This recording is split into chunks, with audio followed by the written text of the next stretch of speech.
you doing? Doing good. So, for our first inaugural interview for a show, which is The Path to Mastery. So basically our show is to sort of talk about the very basic steps of how to sort of get from where you are to where you want to be and actually sort of, actualise your talent. So, so this is sort of our first series, and on this first series we're just going sort of very, very shallow, toe depth in the water. And then sort of later on we're going to start building it up. So first of all, I want to thank you, James, because you are our first, like I said, the first interview. Yeah. And hopefully we can have you sort of back on later on and to sort of share some more nuggets of wisdom and sort of insight from your industry. So, to start, please, introduce yourself and who are you and what do you do? Hi, I'm Dr James Erskine. I'm a little bit unusual in that I teach in a medical school in London, but I also see clients in a private practice that I run. Excellent. And how do you find that? Doing both? Yeah. I find it works well because, obviously I teach medical students, but I'm mostly teaching them the skills to sort of interact better with patients, but also to know about psychology. So traditionally medical students are excellent at the sort of basic science components. Yeah.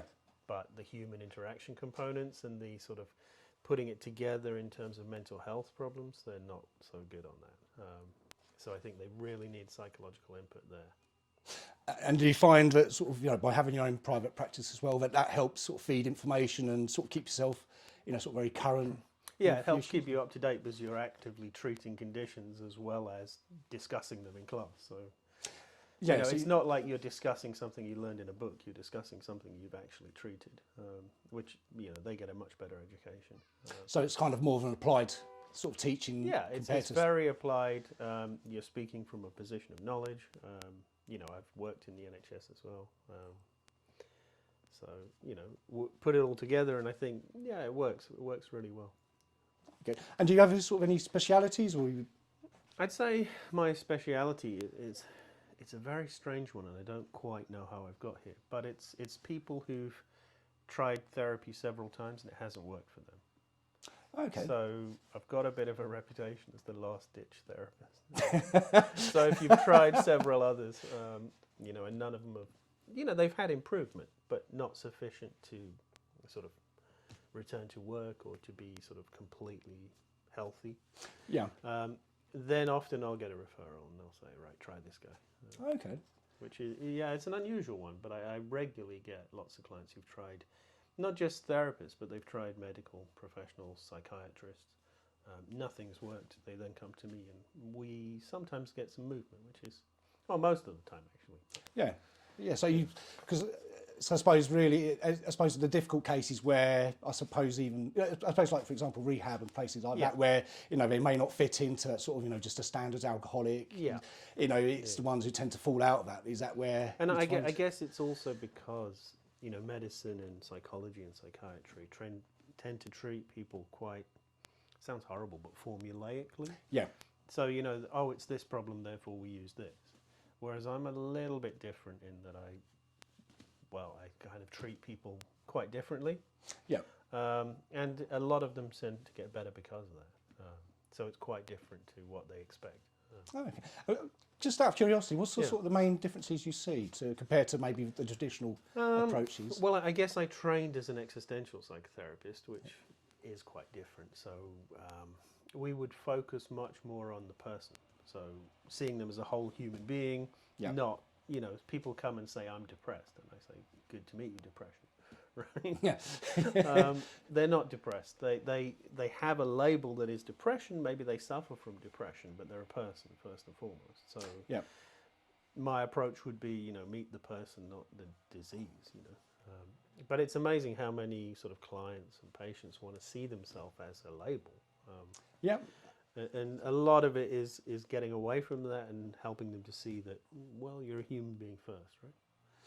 Absolutely, and ironically, the episode this is going to be airing on is actually all going to be about labels and boxes. So, so you've hit the theme head on. So that's perfect. And I mean, so when you sort of say sort of existential therapy, can you give us a little bit more sort of insight into? In a nutshell. In a nutshell, yes. If that's a possible. lot of people see it as fairly dark. I see it as beautifully simple. So existential therapy, at its heart, would say you're a human being who did not choose where you were born and who you were born to. Yeah. So, you know, a random accident led to you being put on Earth somewhere, right? Yeah. Now, you could be lucky or you could be unlucky. You could have been born to, you know, the Queen, or you could have been born to, you know, someone who's heroin addicted Yeah. in Hackney, right? Yeah. You know, both, you know, one's lucky, one's unlucky. You could have been middling, but none of that's your choice. And what existential therapy would say is that often sets up a lot of the patterns for the rest of your life. Yeah. The mere fact of where you're born. And we're only focusing on Britain, but, you know, you could have been born in Sierra Leone with HIV and malaria. So, you know, you can have degrees of problems merely from where you're born and who you're born to, right? Okay.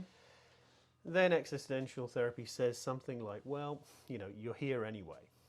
You've got a very short space of time to live. And the only thing you really know about life is that one day you won't be here anymore, right? Absolutely, yes. Yeah. So you've got this short window to do stuff. What do you want to do with it? That's it. How do you want to spend your time?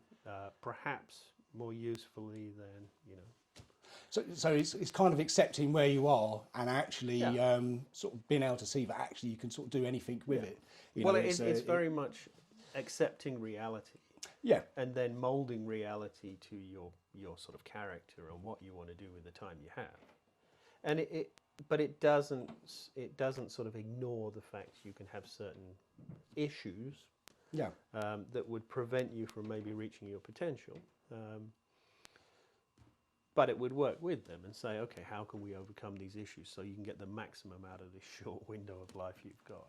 Yeah, and that makes a perfect sense. I mean, and do you find sort of, would you say there's sort of a rise in existential crisis? Is that sort of more of a hidden issue where actually people are focusing on depression I don't and think the symptoms of illness? I don't think there's been a rise in it. Yeah. I think it's always been around. I think, you know, I think what there's definitely been a rise in is people ignoring it. Yep. You know, so people using, particularly now in the modern world, because there's so much distraction, you know. There's mobile phones, there's kids on them all the time, well, adults too, right? Yeah. They're sort of glued to them. And so I think people are distracted from sort of purpose and meaning in life. And that's the other thing I would say my therapy really gets into. So it's very heavily focused on helping people find meaning in their life. Yeah. So if you're just living and you're just doing what your parents did and what other people have told you is good, or the government, like, for example, take something like marriage, right? Oh, yes, yep. Even now, people consider it a norm, right? Yep. So they consider, you know, if you don't get married by 30 or 40, you know, people start asking, well, what's wrong with you? Absolutely, yes. And it's ridiculous. It's just something that people are told to do and they go along with. They don't, you know, do they ever question, do I want to get married? I suppose, yeah, there is. I agree. Actually, I think there is a blind faith, isn't it, to follow sort of what you'd consider a norm or a trend, and you wouldn't question, you know, is it right or, you know, why? So I guess my therapy works with that and would say, would almost say to the client, look, forget everything society or your parents or your school told you you're supposed to do. What do you want to do? If you could do anything with your life, how are you going to spend it? And I think that is the ultimate question, really. You know, the simplest question, yet probably the one that produces the hardest of answers. Well, yeah, you've got to have an answer to that. That's the other issue. Yeah. But I think a lot of people just never thought about that, or never, you know, they've never looked at life in that way. Yeah, and that makes perfect sense. I mean, I suppose you're always chasing something, but that's not necessarily you're chasing something for yourself. Sure. It's you're following a flock. And actually, sometimes when you are separated and it's a case of, well, you know, I'm stuck in this other field. What do I do? Who am I? Where do I go? It's Exactly. That's brilliant. No, thank you. I think that's I think that's described it beautifully. Really, I think, like you said, it is quite dark, but I think, you know, I don't know if it's dark. To me, it's not at all. To me, it's very hopeful. I'd say it's very balanced, actually. Maybe that's because I think, you know, unless you accept what life is, you know, how are you going to get stuff out of it? How are you going to truly live? Absolutely, and I could agree more. It's yeah. So I don't see it as dark at all. I see it as immensely liberating. Yes, yeah, I agree with that. Actually, I shall retract the dark statement. There. well, But I think you're right. I think I kind of agree with. Yeah, I suppose it's for me. It's a bit like nihilism. Really, it can be the ultimate burden, or it can be the ultimate freedom. Yeah. And I suppose it is a dark, potentially a dark way of life. But actually, really, if there is no me, it doesn't matter what you do. You have that full agency to do whatever What you want. wanna do, So yeah.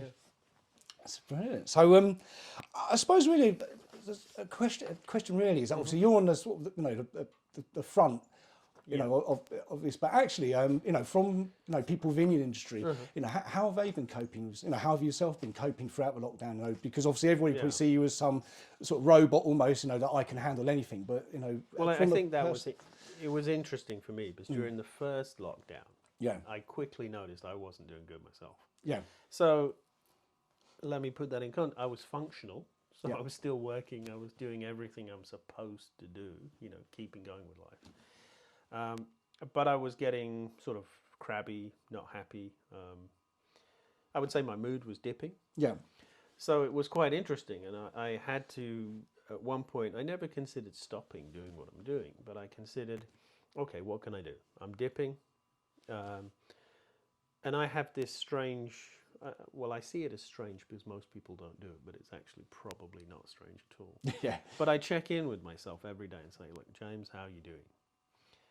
And if for any length of period of time I detect that I'm, in any way sort of dipping, I then instigate a process where I'll take a day off. I'll say, okay, what can I do to change my life to make me happier, right?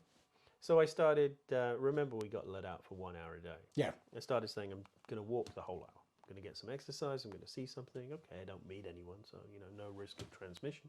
Yep. But I made sure I used that. I also started saying something, so I'm going to get my sleep right. So I, set a consistent bedtime, consistent wake-up time, and I stuck to it.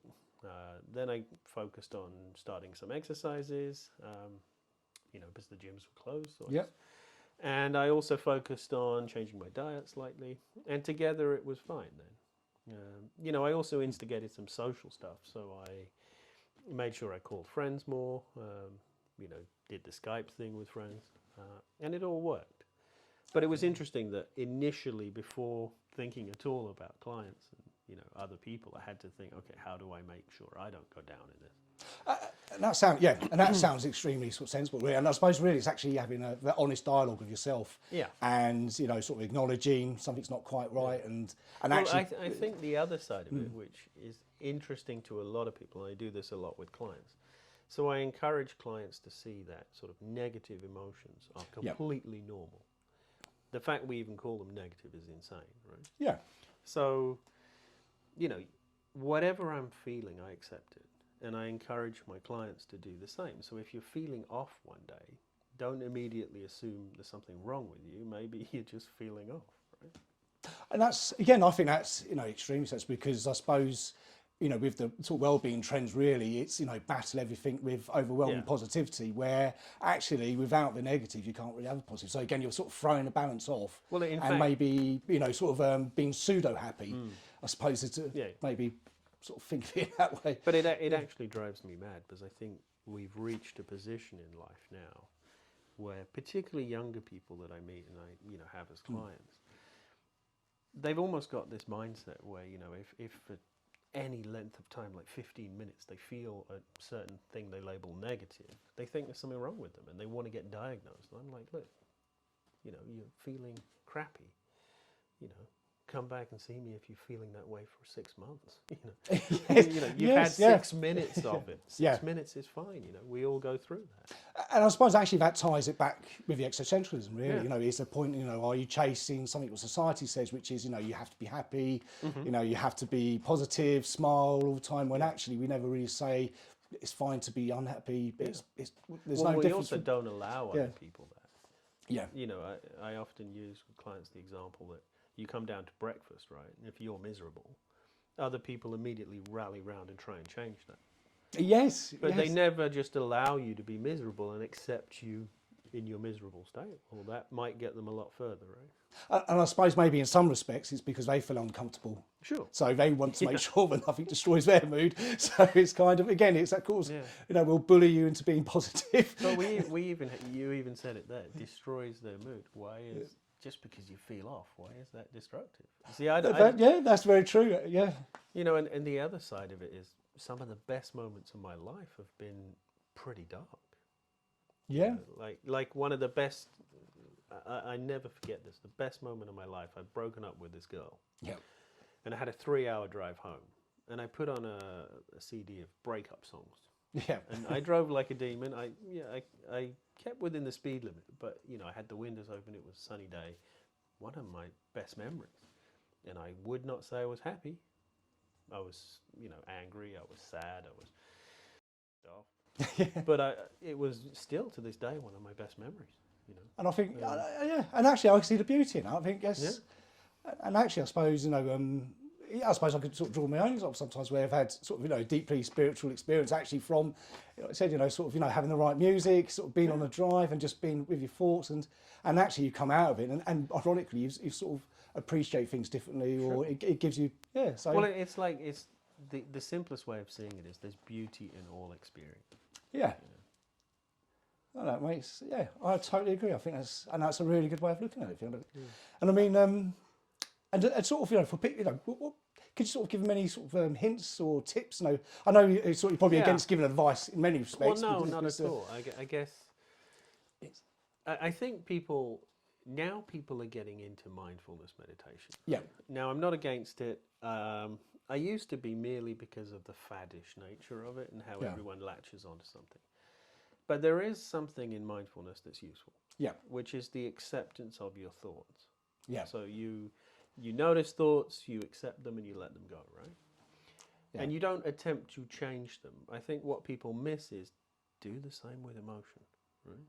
Yeah. So if you feel sad one day, accept you feel sad. Don't try to change it, just accept it and explore that feeling. So not wallow in it, but go into it. Say, okay, why am I sad? Why do I feel this way? But without sort of judging yourself, because the other side of it is people feel sad and then they think, oh my God, I'm feeling sad. Where's the oh my God come from? Yeah. So adopt a sort of accepting attitude towards pretty much whatever state you're in. And I would say only worry about it if you're in the same state, it's painful, and it lasts more than about 2 weeks. Then maybe go talk to somebody. Okay, no, but it's got to be every day consistent for at least 2 weeks. But then I think, I suppose if you're sort of getting into the habit of shepherding your thoughts, self-regulation, then actually, you are going to avert things. And I suppose if you're, again, you're accepting the negative as well as the positive, you've got that balance and actually you'll find, I suppose, you will sort of reach a smooth rhythm compared to, dwelling too far into one or the other. Well, I guess the other side of it is, a lot of how we feel is governed by what's going on in our lives and is totally normal. Yeah. So, people, I know people who, I know their husband or wife dies. They go to the GP a short while after and get a diagnosis of depression. I'm like, well, that ain't depression.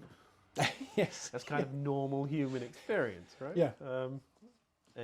But I don't know, I think sometimes we over-medicalize everything, It's not something I'd label depression.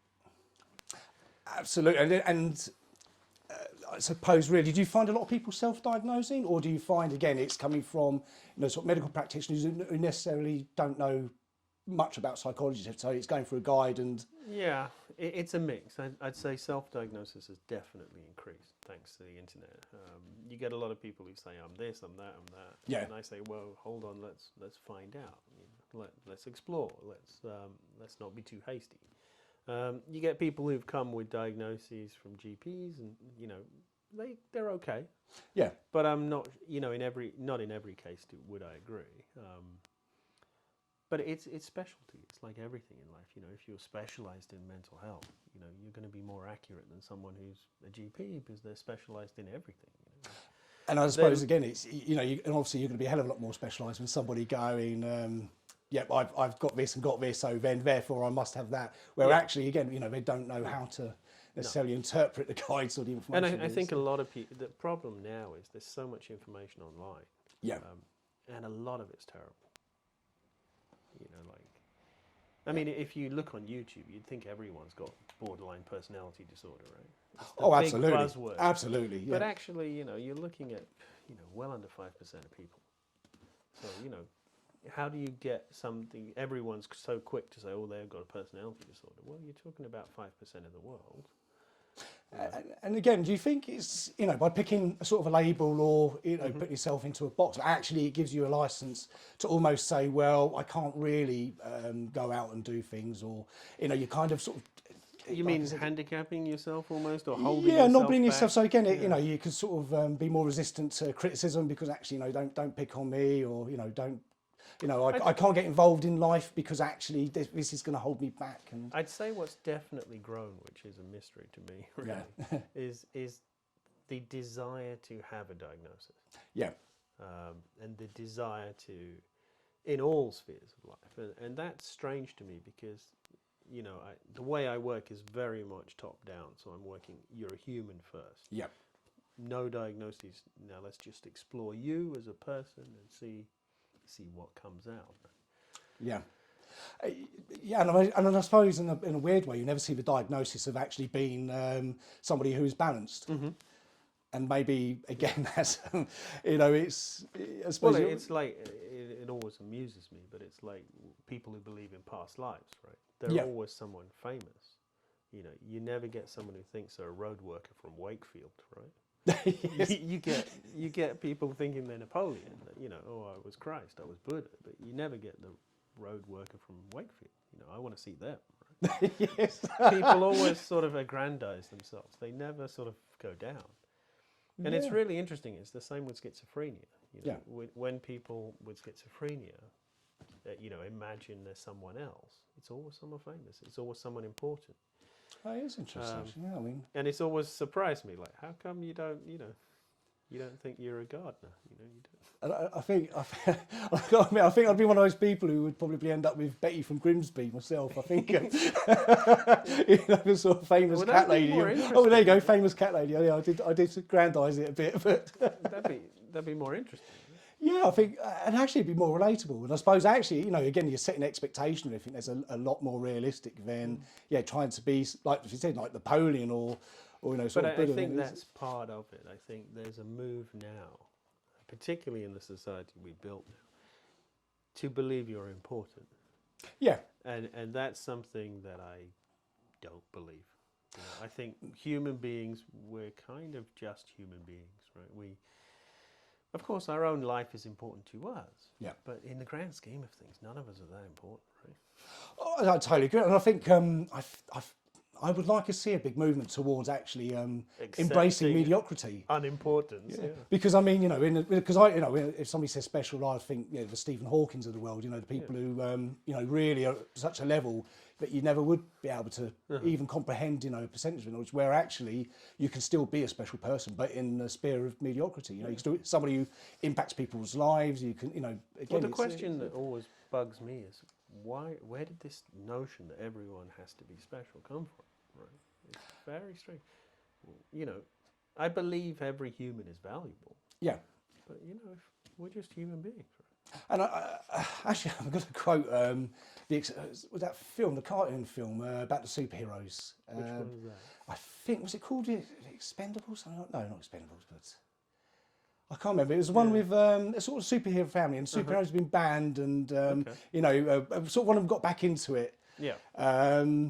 And the bad guy was called Syndrome, and he wasn't actually a superhero. Right. And his plan was to make everybody special with gadgets and everything like that, because once everybody was special, nobody would be.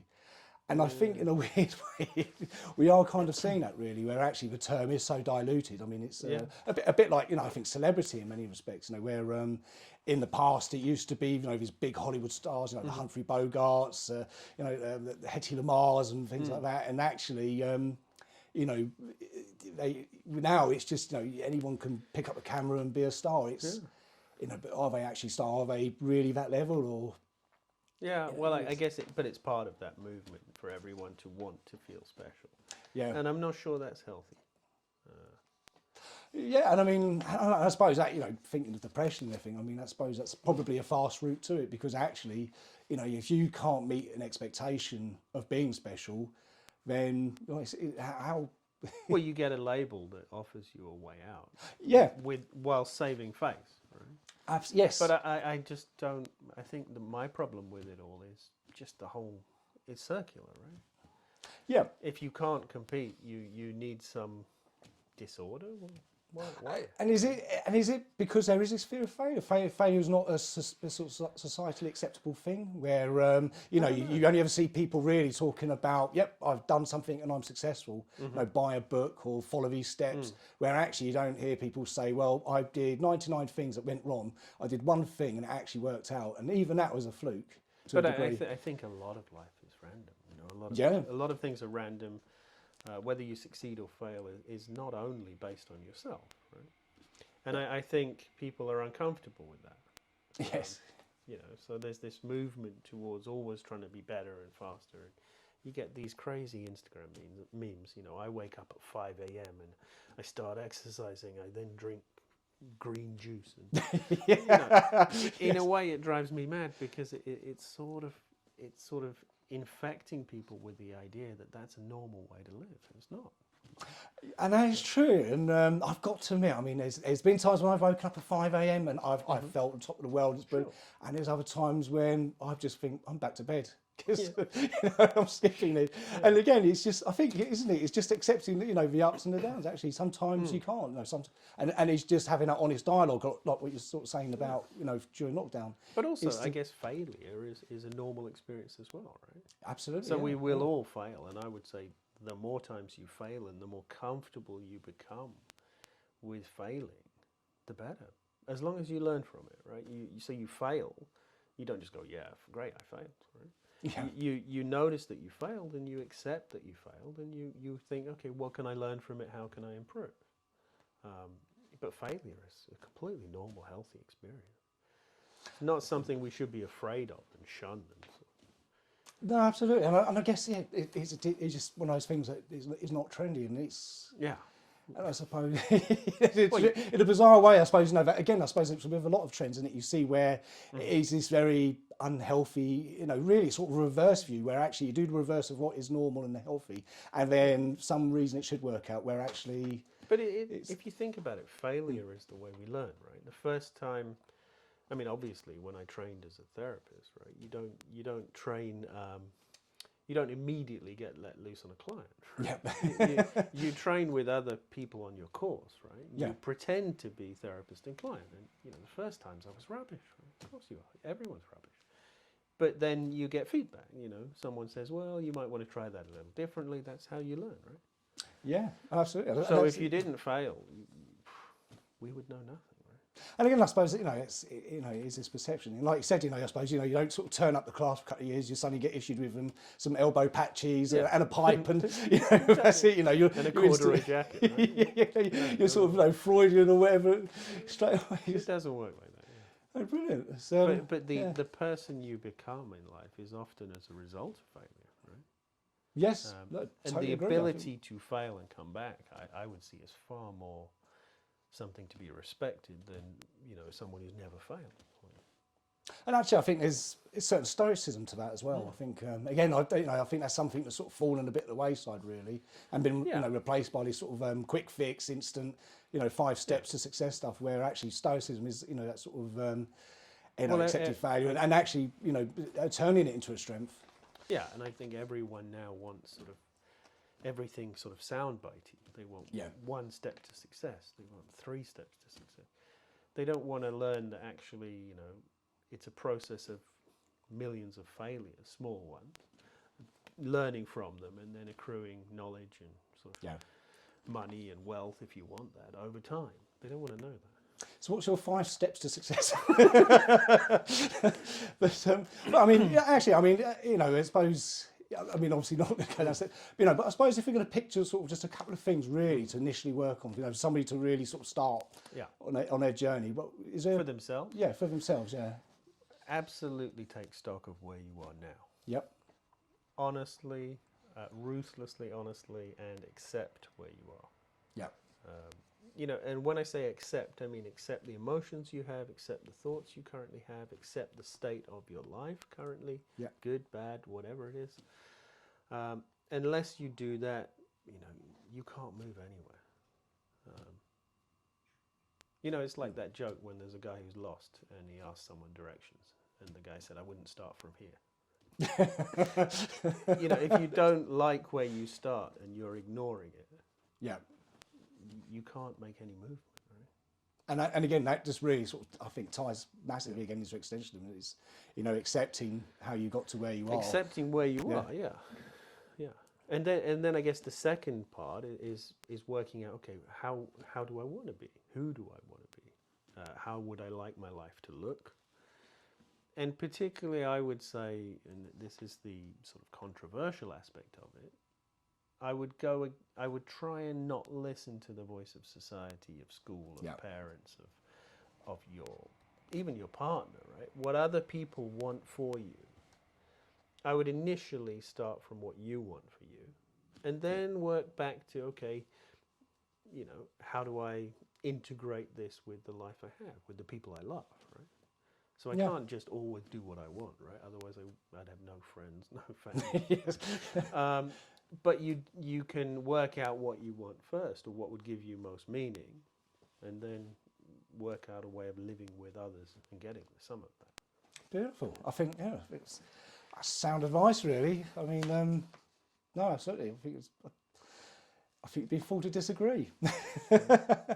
Cheers. So, so I suppose, really, and again, you know, thank you very much for your time, and sort of just getting mindful myself. But we could continue this for hours. Really, it's you know, I think it's one of those. I think psychology, you know, I think is a beautiful subject, and I think, you know, sort of learning that human condition, you know, sort of getting that understanding, you know, really. You know, for me, it satisfies a lot of curiosities, and it kind of did help me on my journey really sort of work out some of the whys I'm doing things, some of the behaviours, and actually, you know, ultimately come to the point of acceptance myself. So, you know, I think it's, you know, for the audience, it's, you know, extremely important that they do listen to this and they actually take on board the meaning. And again, you know, be careful of the labels, be careful of the boxes, and actually really become the captain of your life. And Well, seek meaning. Yeah. You know. Absolutely, yeah, and that's it. And if you're someone who has, you know, believes in no meaning or anything like that, yeah, create the meaning. I guess is exactly that's what you're saying, is create, and maybe get to the point where you can help others yourself. Sure. Brilliant. So so really, how do people find you? How do they sort of How do they hook find into resources? me? Well, the easiest way is via the website. So I have a website which is London Hearts Therapy, Hearts being Hertfordshire, so HERTS therapy.com. Brilliant. And they Fantastic. can find me there, or they can just Google James Erskine psychologist. They'll find me that way too. Excellent. And you've got Instagram and things as well? I've got an Instagram. I'm not sure. I think it's London Hearts Therapy again. Okay, and that's all right. We can always pop the links on afterwards as well. But yeah, I'm on most of those channels. So if you want to chat or if you want to find me, it's possible. Brilliant. That's very much appreciated. Thank you. Okay.